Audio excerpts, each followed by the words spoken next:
Eu gostaria de desejar boa tarde a todos e bom dia para todos aqueles que estão aqui no Brasil. E agradecer também à Universidade de Coimbra e ao Instituto de Estudos Filosóficos, na pessoa do Dr. Roberto Junqueira e do professor Dr. Mário Santiago de Carvalho, pelo convite e pela iniciativa tão bem-vinda nesses momentos difíceis de Covid-19 e de confinamento. Como eu afirmei na outra vez, as fronteiras para o conhecimento não estão fechadas. E então, nessa afirmação de poder participar com a minha modesta contribuição, com um tipo de reflexão que tem ligação com a minha tese de doutorado, é sempre um prazer muito grande. Bom, eu tratarei da filosofia dos direitos humanos de Francisco de Vitória, mas eu gostaria de fazer uma espécie de preâmbulo e delimitar o meu objeto. Na verdade, eu não tratarei da filosofia dos direitos humanos de Francisco de Vitória de forma tradicional. Isso significa que, de forma tradicional, a filosofia dos direitos humanos de Francisco de Vitória ela vem sendo estudada sistematicamente basicamente em dois escritos, em duas relecciones, né? Sobre os índios, no De Indis Prior e o De Indis Posterior. Então, as leis sobre os índios e sobre a guerra.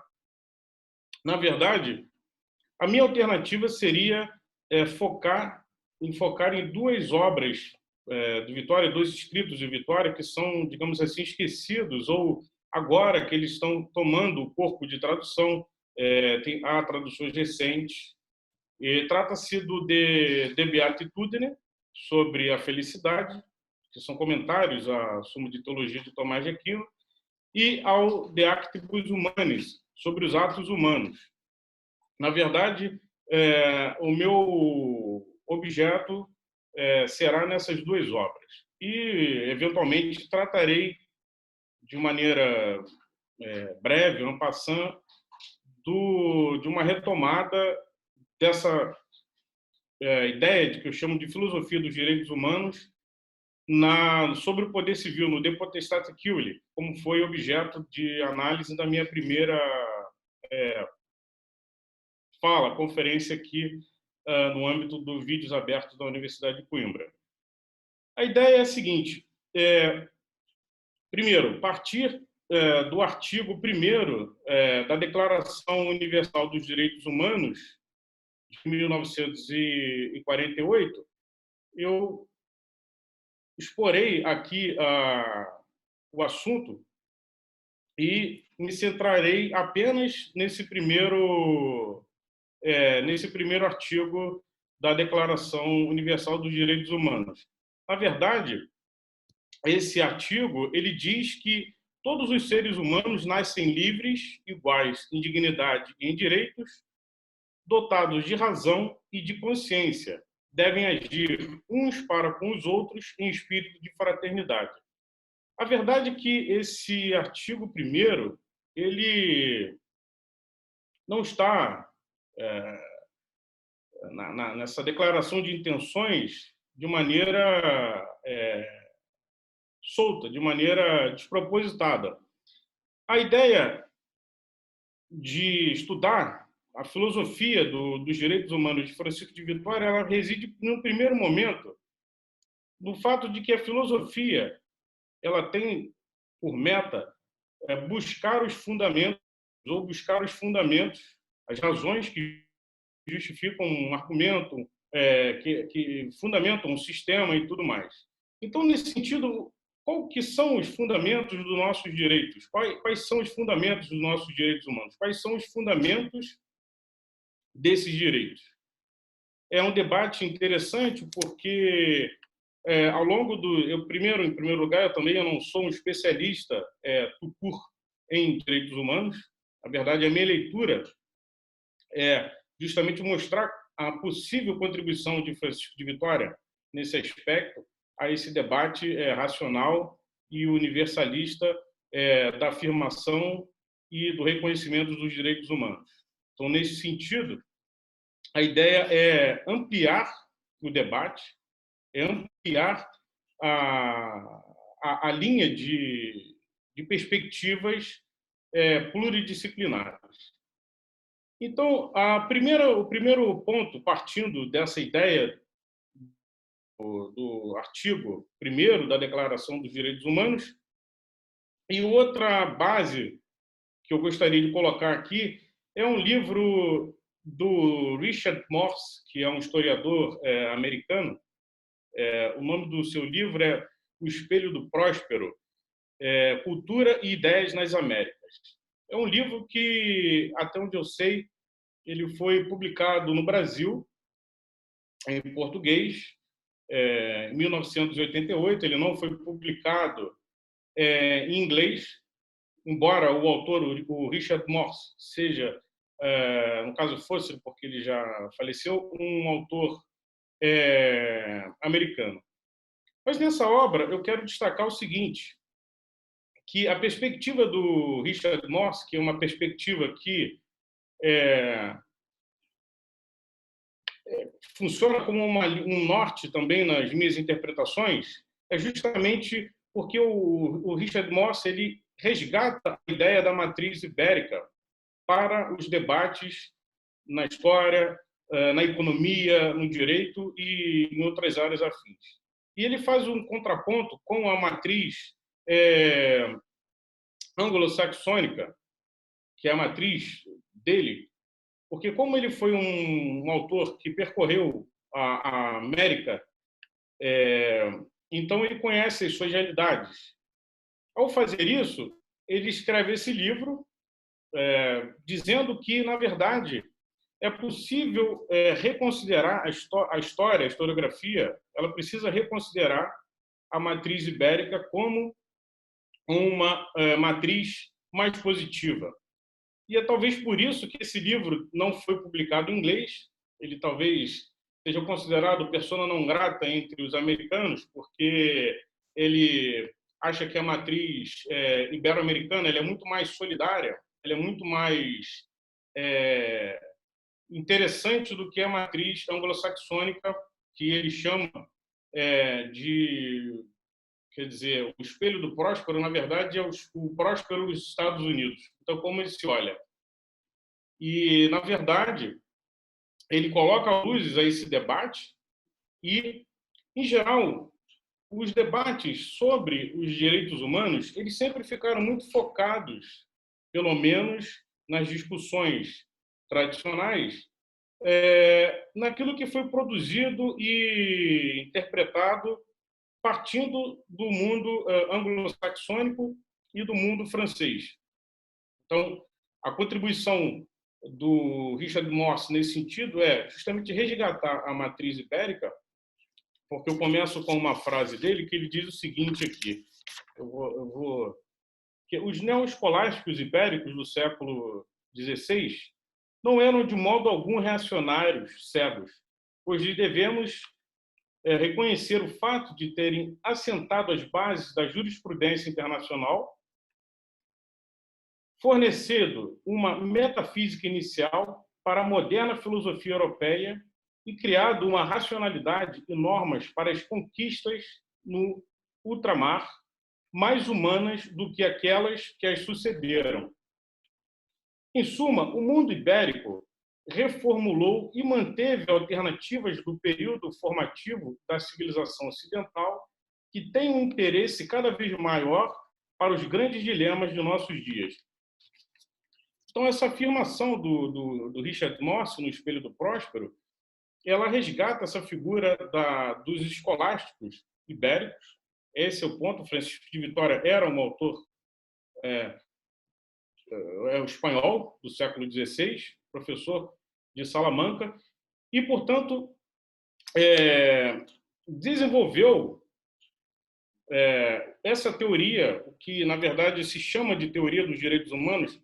Também eu chamo isso de maneira ad hoc, porque ele não intencionalmente falou, vou agora escrever uma teoria sobre não. Mas também isso não é um anacronismo. Na verdade, por uma questão de metodologia científica, de pesquisa, de analisar o objeto, o problema, em que eu preferi tratar desse tema geral de filosofia dos direitos humanos em Francisco de Vitória. Então, partindo dessa premissa, dessas duas premissas, ou seja, dessa matriz interpretativa do Richard Marx e do artigo 1º da Declaração Universal dos Direitos Humanos, é que, então, eu gostaria de debater, na verdade, ou inserir duas chaves de leitura para essa possível fundamentação dos direitos humanos centrada na ideia de dignidade humana, conforme o primeiro artigo lá da Declaração dos Direitos Humanos. O que fundamenta essa dignidade humana? O que é essa dignidade humana tão falada, tão usada no âmbito jurídico e também no âmbito filosófico, de modo geral, e em que medida a filosofia de Francisco de Vitória pode servir de base e fundamento racional para que essas ideias não sejam pulverizadas, mas cada vez mais fortalecidas dentro de um contexto plural. Na verdade, Francisco de Vitória trata de dois assuntos, de dois conceitos chaves da teologia ou filosofia do século XVI, que é a ideia de domínio das ações, o domínio suário das nossas ações, e a ideia de imago Dei. A ideia de imago Dei, ou seja, de imagem de Deus, de que todos os homens foram criados à semelhança, à imagem e semelhança de Deus. Aparentemente parece uma ideia sem fundamento, inocente, mas a ideia é que esses conceitos, de forma secularizada, eles passaram, em alguma medida, a ter força normativa e força intencional nessa Declaração dos Direitos Humanos, e eu não analiso exatamente como eles chegaram lá. Eu não tenho essa pretensão e talvez não teria essa resposta. Eu acho que cabe exatamente ao historiador dos direitos humanos, como é o caso da Lynn Hunt, que, na verdade, não trata, justamente, ela faz uma história dos direitos humanos e não trata desse momento histórico, dessa matriz ibérica, dos direitos humanos desenvolvidos no século XVI e XVII, especialmente no mundo ibérico, falando de Espanha e Portugal. Então, há uma lacuna nesse sentido. Muita coisa se fala dos direitos humanos com a Revolução Francesa, com Thomas Jefferson. Na verdade, a minha perspectiva é justamente mostrar que o pensamento de Vitória pode, de alguma medida, ter sido uma base de influência para esses autores, que eventualmente não declararam. Então, a ideia que fica contida, por exemplo, numa passagem do Sobre o Poder Civil, no De Potestate Civil, de Francisco de Vitória, que ele diz, na verdade, que o domínio se fundamenta na imagem de Deus e, no entanto, o homem é a imagem de Deus por sua natureza, a saber, pelas potências racionais. Retomando lá o que diz o artigo 1º da Declaração Universal dos Direitos Humanos, diz o quê? Que todos os seres humanos nascem livres, iguais, em dignidade e em direitos, dotados de razão e de consciência, devem agir uns para com os outros em espírito de fraternidade. A filosofia dos direitos humanos de Francisco de Vitória, que eu chamo, ela trata justamente esses conceitos, porque ela define o que é a natureza humana, ela define e parte do pressuposto que os homens, todos eles, têm uma natureza substancial igual e são livres, que eles, por serem dessa maneira, existe uma ideia de dignidade e são dotados de direitos. Por serem dotados de direitos, eles são seres racionais, têm consciência e devem agir, ou seja, é uma filosofia da ação que está embutida nesse escopo. E devem agir sempre com espírito de fraternidade. Todos esses conceitos contidos no artigo 1º, de maneira bastante condensada, Francisco de Vitória tratou de maneira bem interessante sobre a felicidade, no De Beatitudine e no De Actibus Humanis. também tratou de maneira esparsa nas outras conferências, mas, como eu falei, eu ficarei nessas duas. Então, na verdade, o outro contraponto nesse sentido seria mostrar que essa filosofia dos direitos humanos de Francisco de Vitória, ela tem como característica desenvolvida em Salamanca a ideia de que os autores, os teólogos de Salamanca, em especial Francisco de Vitória, injetou teologia moral no ius, ou seja, injetou teologia moral no direito. Vale lembrar que teologia moral no século XVI é o mesmo que ética, é o mesmo que moral, é o mesmo que filosofia moral. Então, Francisco de Vitória não faz uma separação entre direito e moral, como é feita, por exemplo, no caso do Hans Kelsen. A perspectiva do Vitória ela é totalmente diversa nesse sentido, porque o direito ele deve ser, de alguma medida, alimentado, sim, pela moral nesse sentido. E a ideia, nesse sentido aqui, é que essa filosofia dos direitos humanos que decorre, portanto, ela decorre de uma natureza humana comum que é investigada, em que todos os seres humanos eles são iguais, e são iguais porque são feitos à imagem e semelhança de Deus. Voltando nesse argumento da Imago Dei, esse argumento da Imago Dei parece ser inocente, apenas fundamentar direitos humanos num contexto secular, partindo da ideia de que todos são a imagem e semelhança de Deus, não parece uma boa alternativa. Mas ela é uma boa alternativa na medida em que ela já está posta nessas declarações de maneira secularizada. E uma vez posta de maneira secularizada, deriva-se dessa ideia a ideia de racionalidade e a ideia de liberdade e a ideia de que os homens eles podem agir de maneira livre, a decidir e sendo passíveis assim de responsabilização. Então a ideia dessa constituição de uma filosofia dos direitos humanos no contexto da obra do Francisco de Vitória parte também dessa ideia de fraternidade, que é um tema conexo da generalização desses direitos ou dessas intenções e que encontram seus fundamentos numa base filosófica e teológica. Na verdade, era necessário que os homens, diz Vitória, eles não andassem vagando errantes e assustados como feras nas selvas, mas que vivessem em sociedades e se ajudassem mutuamente. Então, aqui tem imbuída uma ideia de fraternidade. Ai do solitário, diz o sábio, porque se caísse, não encontraria quem o levantasse. Mas se fossem muitos, ajudar-se-iam mutuamente, como diz Aristóteles na Ética Nicômaco.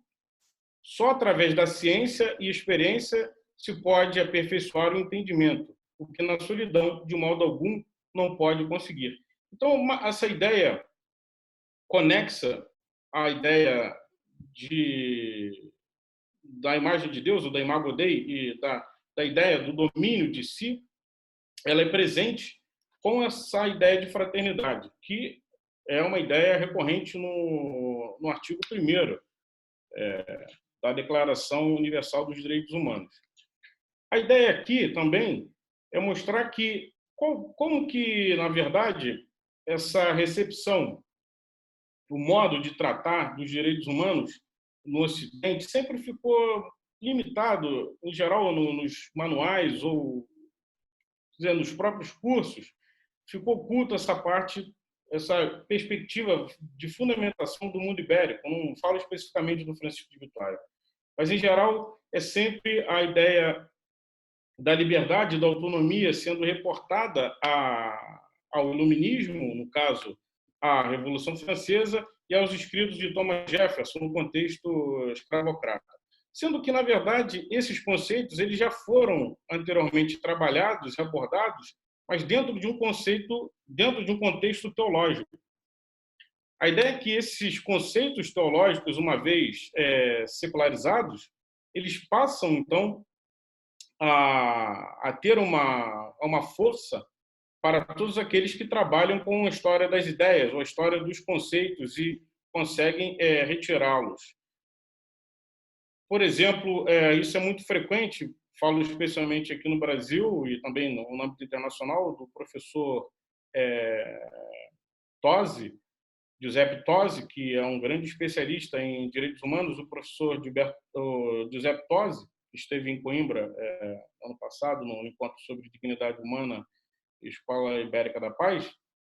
Ele é um autor que resgata e faz essa análise muito de maneira interessante com o debate dos índios, tentando colocar justamente essa matriz ibérica e teológica para os debates dos direitos humanos, buscando a sua fundamentação.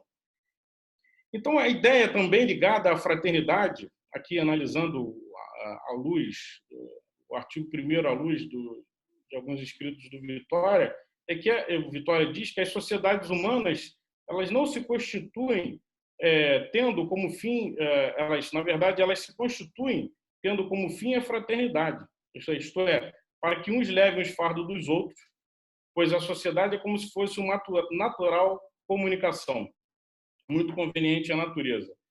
Na verdade, essa ideia que está contida na sua análise sobre o poder civil, ela, de uma maneira ou outra, é encontrada nessa ideia de fraternidade já universal dentro de um contexto teológico. E a própria ideia do bem comum, a própria ideia da liberdade e da igualdade entre os homens, ele retira, de alguma maneira, isso da patrística de São Gregório, que, na verdade, é a ideia que, na concepção de comunidade perfeita, de fraternidade perfeita que se tinha, o Vitória diz que, na verdade, os homens não havia o domínio entre um homem sobre o outro e todos eles eram livres. Na verdade, eles agiam pela sua própria liberdade. A ideia aqui também desse domínio, dessa ideia de um domínio que, ao lado da fraternidade, da ideia de um domínio das suas ações e da imagem de Deus, que são basicamente esses três conceitos que ele aborda e que estão contidos na declaração, no artigo 1º, a ideia de domínio pode ser notada, pode ser vista de três maneiras. Isso já está presente no direito romano. A ideia de que o domínio, na verdade, pode ser dito do sentido de que quando eu domino as minhas ações, na ideia de maîtrise de soi, quando eu domino, sou dono de mim mesmo, quando eu sou dono, senhor das minhas ações e domino as minhas paixões. Domínio também no sentido com relação às coisas, a posse, né, do ponto de vista estritamente jurídico, quando domínio sobre um território, domínio sobre uma determinada coisa e o domínio sobre determinada pessoa fora, no caso, diferente de mim, ou seja, o domínio sobre as pessoas. O Vitória, nesse sentido, ele vai tratar do domínio de si, o domínio das nossas ações. É o que fundamenta a ideia de autonomia, é o que fundamenta a ideia de autodeterminação da pessoa nesse contexto. Então, que é uma ideia justamente recorrente também já nessas intenções desses direitos e que, digamos assim, elas têm uma forma de conexão com aquilo que foi posto, aquilo que foi escrito, na medida em que a perspectiva ibérica, a perspectiva da escolástica ibérica, que eu prefiro chamar de humanismo escolástico, forneceu a esses debates, forneceu, de alguma medida, a formulação dessas intenções, aos debates enfim, eu não abordo, não tenho a pretensão de abordar essa possibilidade de como ela chegou, mas é apenas uma leitura paralela para notar que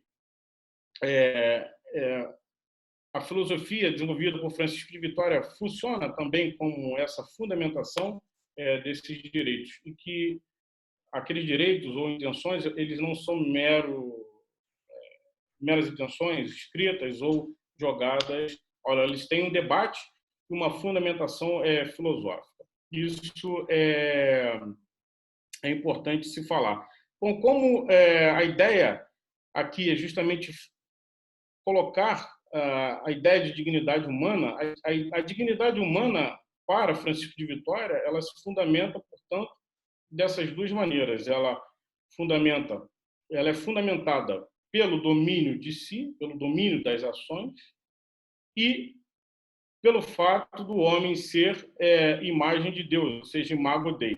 Sendo o homem imagem de Deus, isso significa que essa imagem de Deus, essa imago Dei, ela o é por ser o homem racional, por ser o homem livre e capaz de deliberação, capaz de escolha, capaz de vontade, como todas aquelas potências, digamos assim, do ponto de vista filosófico, ligadas a essa capacidade racional, quer dizer, a vontade, a satisfação, a possibilidade de gozar, de sentir, de escolher e de decidir.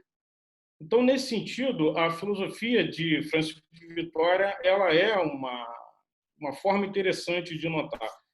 Tem um trabalho também de um autor que eu considero interessante, na verdade é um artigo de toda uma literatura que se dedica a estudar a ideia de dignidade humana na Idade Média ou na que eles chamam de Idade Média tardia, ou posterior, que no caso, chegando a essa escolástica do século XVI, que é o texto do Dietmar Mief, que é Human Dignity in Late Medieval Spiritual and Political Conflict. Então, a ideia de que Pico della Mirandola, que era humanista, não foi o único a tratar da ideia de dignidade humana. Francisco de Vitória também foi. Ele insere essa ideia,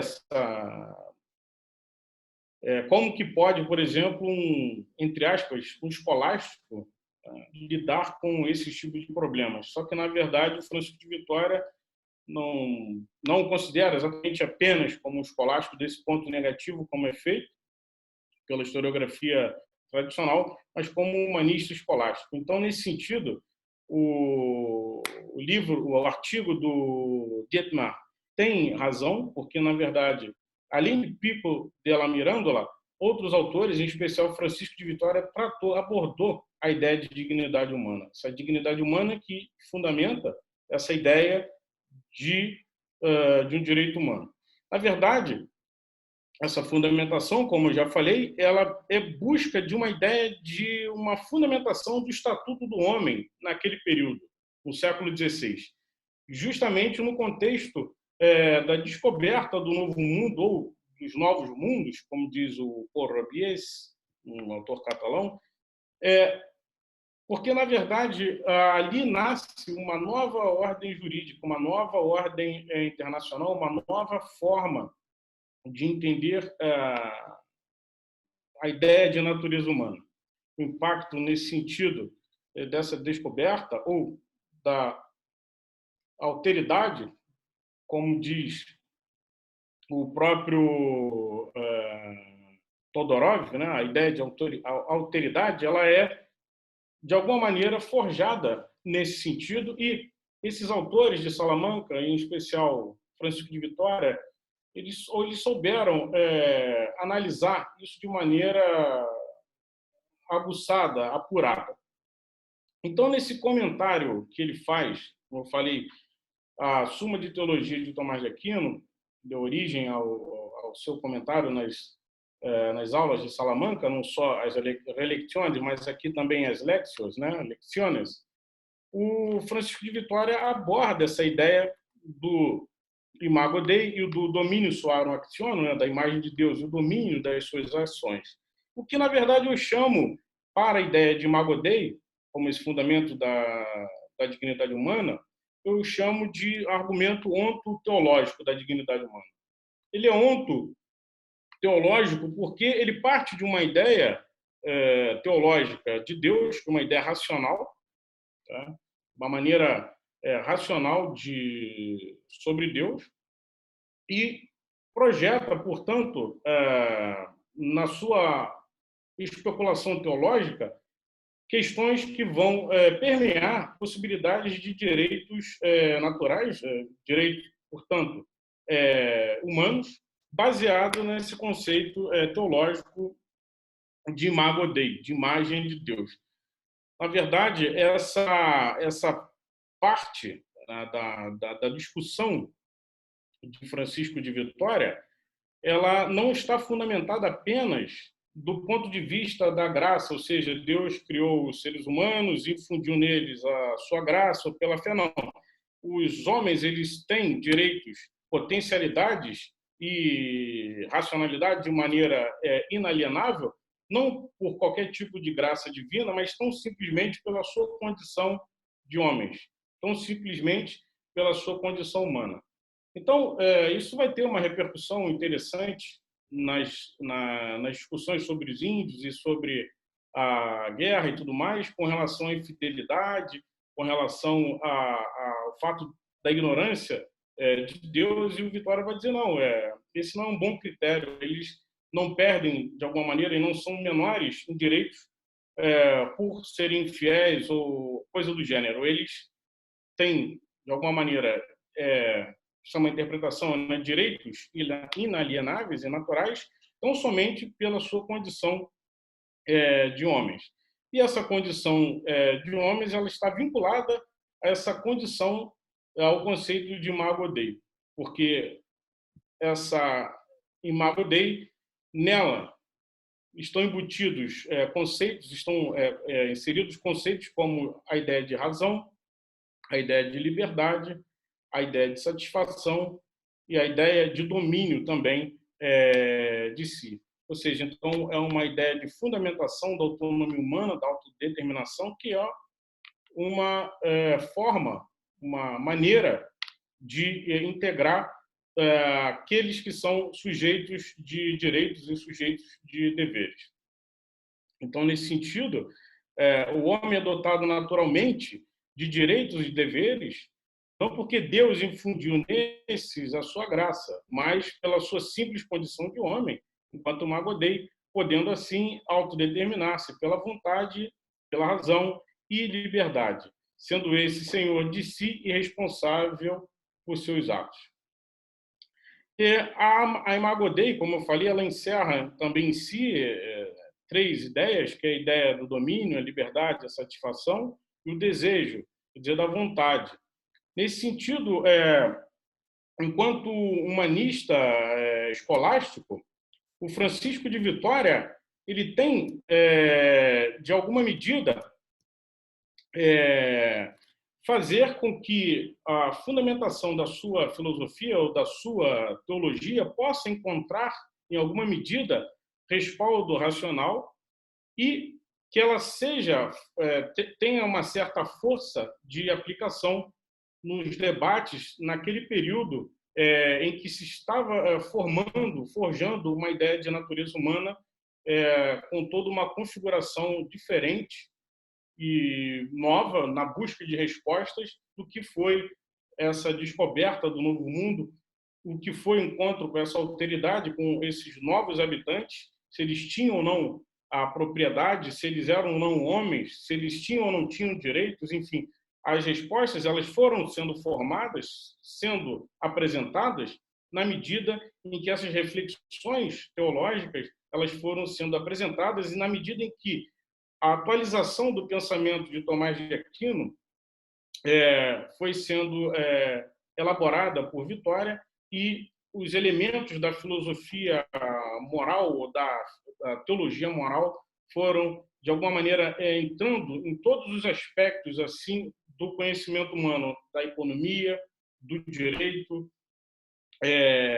das relações que se davam comerciais, justamente tentando buscar uma forma mais ética, mais equilibrada. Esse é o ponto também, como eu falei, da visão do Richard Morse no seu livro, que para ele os ibéricos, os autores ibéricos, os espanhóis do século XVI e XVII, possuem esse equilíbrio no tratamento das questões, ao passo que outros autores não teriam essa disposição de equilíbrio, e que a grande contribuição, portanto, foi a herança desse amálgama entre direito natural, teologia escolástica, na formação do que nós achamos e concebemos hoje como modernidade. Essa modernidade, na opinião do Richard Morse, no seu livro, ela é tributária dessas ideias e desses autores. Então, essa ideia de que é possível ver na Declaração dos Direitos Humanos, Universal dos Direitos Humanos, de 1948, são, na verdade, os direitos humanos, intenções mais profundas, baseadas na razoabilidade, a igualdade substancial entre os homens, a liberdade, a razão, a possibilidade de gozar, isto é, de ter a satisfação e o desejo de gozar de todos os direitos, sem nenhuma distinção e privação de raça, de cor, de sexo, de idioma, de religião, de opinião política, de origem nacional ou social, de riqueza, nascimento ou qualquer outra condição. Na verdade, essas intenções presentes na Declaração Universal dos Direitos Humanos, elas encontram ressonância na medida em que nós a lemos à luz da filosofia dos direitos humanos desenvolvida por Francisco de Vitória. Elas encontram um paralelo imediato. Mas esse paralelo ele só é possível ser encontrado à medida em que os preconceitos culturais eles estejam um pouco de lado. Eu falo preconceito cultural porque, para evitar qualquer tipo de determinismo cultural, em dizer que apenas os escolásticos ibéricos eles determinaram numa possível ideia de normatividade ou ideia de construção de direitos humanos, ela precisa também ser analisada com grãos salles. A verdade é que o debate não ficou restrito apenas aos americanos e aos franceses, de um modo geral. O debate dos direitos humanos eles têm uma fundamentação anterior, eles têm uma fundamentação teológica, escolástica, e que precisa ser analisada ou debatida. Se isso tem implicações práticas na vida das pessoas, eu não sei exatamente, até porque a implicação prática dos direitos humanos, infelizmente, atualmente, nós vemos, na verdade, a sua violação independente de qualquer coisa. Então, na verdade, esse é um debate acadêmico, é um debate científico, mas não pode ser esvaziado. É um debate que é necessário, porque à medida que você dialoga e que você constrói, eles são cada vez mais afirmados e possuem, de maneira crítica, uma notoriedade, uma força de existir. Não são apenas debates burgueses ou debates abstratos ou religiosos, nada disso. São fundados um debate fundado na pluralidade de ideias e na pluralidade quase que natural que esses direitos eles encontram já postos na sua carta. E essa ideia, portanto, outra, após tratar a ideia de Imago Dei, de imagem de Deus, e essa ideia de fraternidade, outra ideia, outro conceito que fundamenta essa ideia de dignidade humana, que fundamenta essa ideia ligada aos direitos humanos, é a ideia do domínio das ações. Na verdade, o próprio Vitória, quando ele comenta o texto de Tomás, ele diz o seguinte, que Tomás disse que o homem é dono de seus atos. Então, essa é uma frase clássica, presente na Suma de Teologia, na primeira parte da segunda parte, que trata justamente dos atos humanos. E Vitória reelabora essa ideia, reelabora esse conceito, atualiza esse pensamento de Tomás, e diz que o homem é dono de seus atos. Pergunta-se: é minha, como dono, o ato, a visão com a que vejo?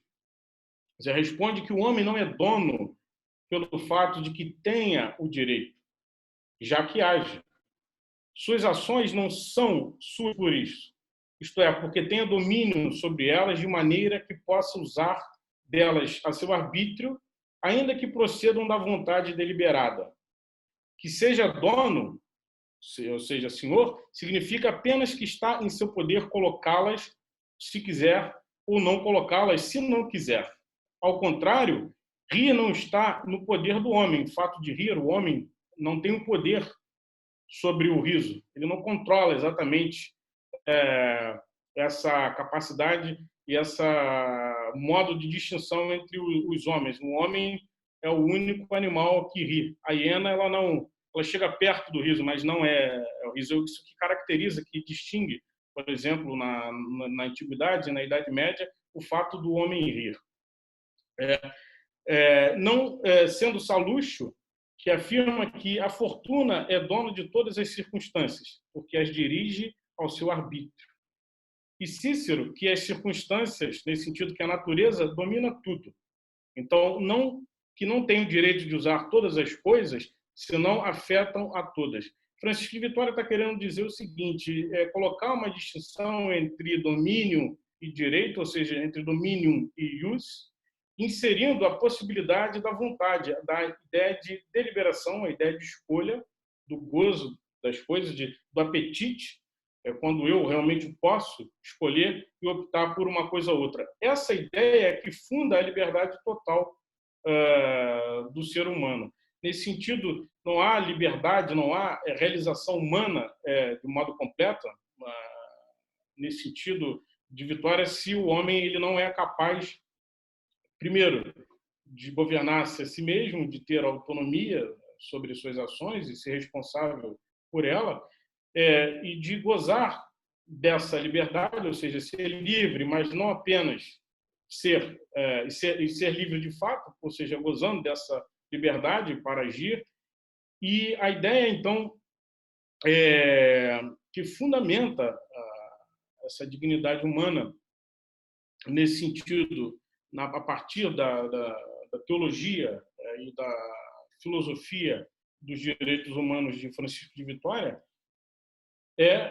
basicamente aqui essas três ideias: da fraternidade universal entre os homens, da ideia que, em primeiro lugar, lógico, da dignidade humana, que decorre dessa ideia de dignidade, a ideia de uma fraternidade, que o homem foi feito para se relacionar de maneira fraterna, o Estado foi feito para se relacionar também de maneira fraterna nesse sentido, e na ideia de que, por ser imagem e semelhança de Deus, essa imagem e semelhança comporta em si a ideia de racionalidade, a ideia de potências racionais, é o que ele fala, potências racionais, e que encerra, portanto, a ideia de vontade, a ideia de liberdade e o domínio das ações, porque nós estamos falando aqui de um plano que eu, inclusive, abordo na minha tese de doutorado, que é a filosofia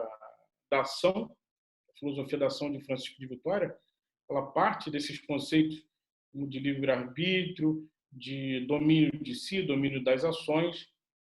Então, centrado nessa ideia de que o homem ele é senhor e mestre de si, e que essa liberdade ela deve ser vivida plenamente. Então, essa ideia de domínio também, ela não tem uma tradução específica ou precisa. A ideia de domínio, como eu falei, ela em primeiro lugar, a ideia de domínio de si, de maîtrise de soi, quando eu da plena filosofia do sujeito, das ações, quando eu domino as minhas paixões, domino pela razão. E, por outro lado, isso pode ser notado também no artigo interessante do Maurice Barbier, em francês, que é sobre o domínio em Francisco de Vitória.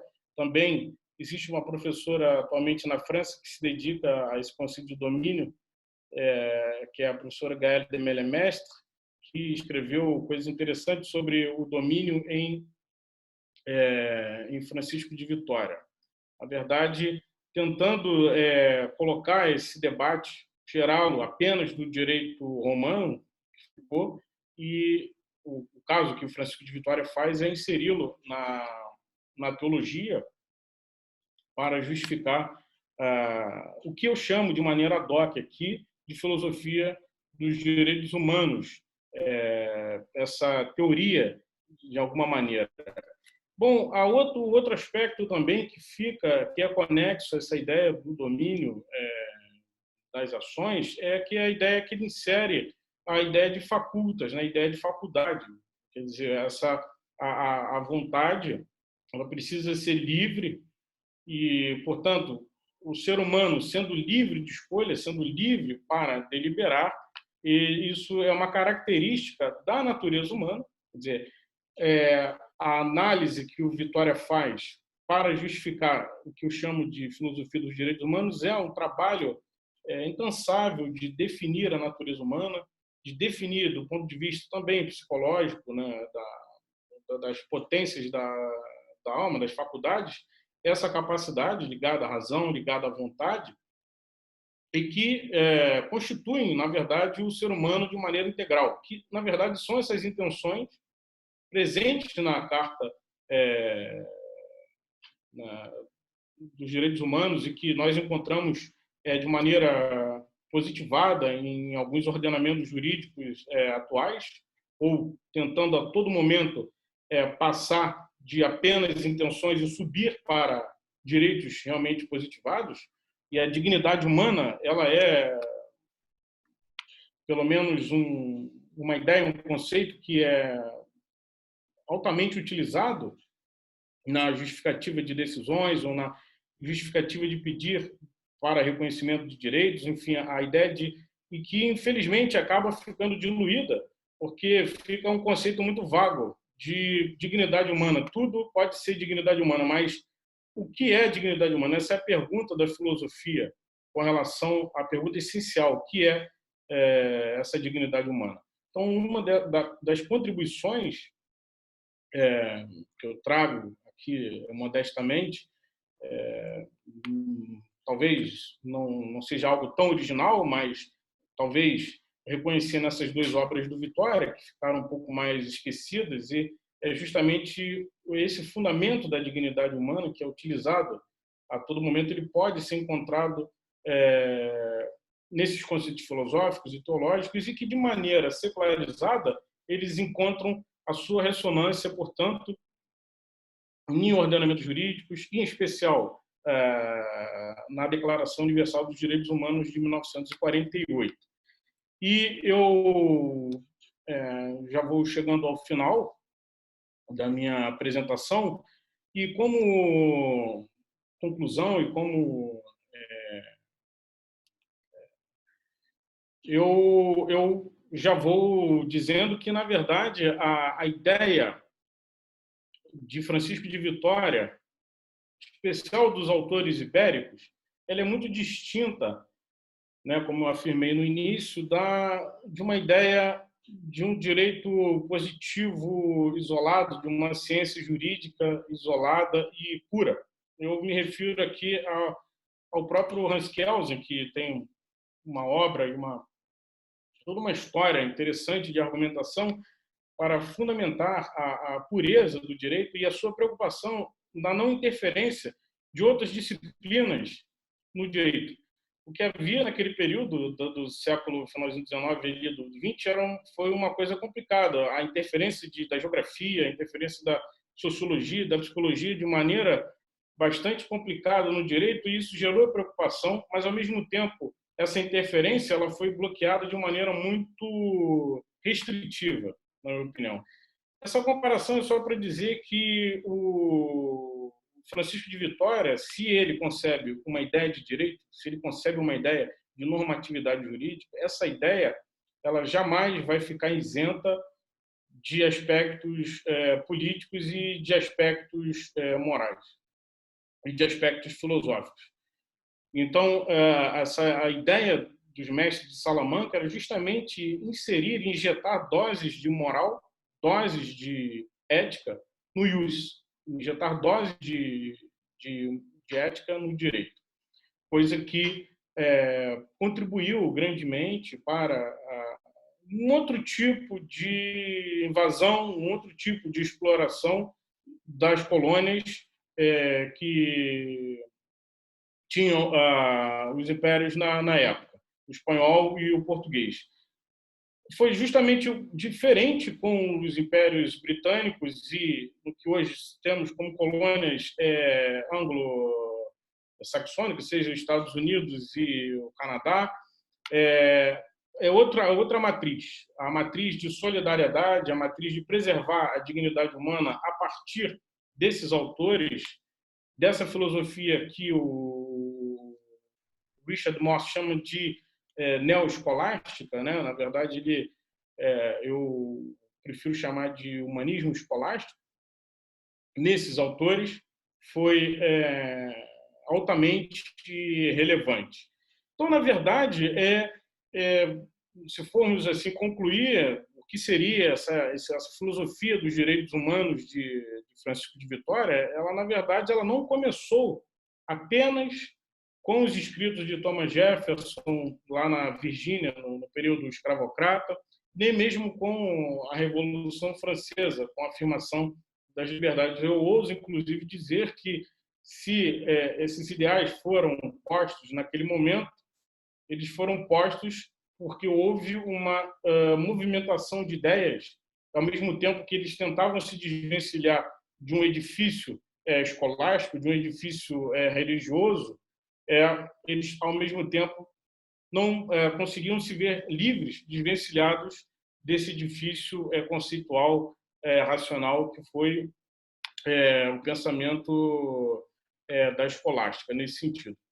E, na verdade, essa matriz ibérica filosófico-teológica, ela iluminou discussões ao longo do século XVI e XVII, inclusive aqui no Brasil, com a figura do Antônio Vieira, com relação aos índios, a retomada dessas ideias, de alguma maneira, a fundamentação do direito dos índios aqui do Brasil, também na América espanhola, mas de modo geral aqui já no século XVII, isso teve uma ressonância bastante positiva.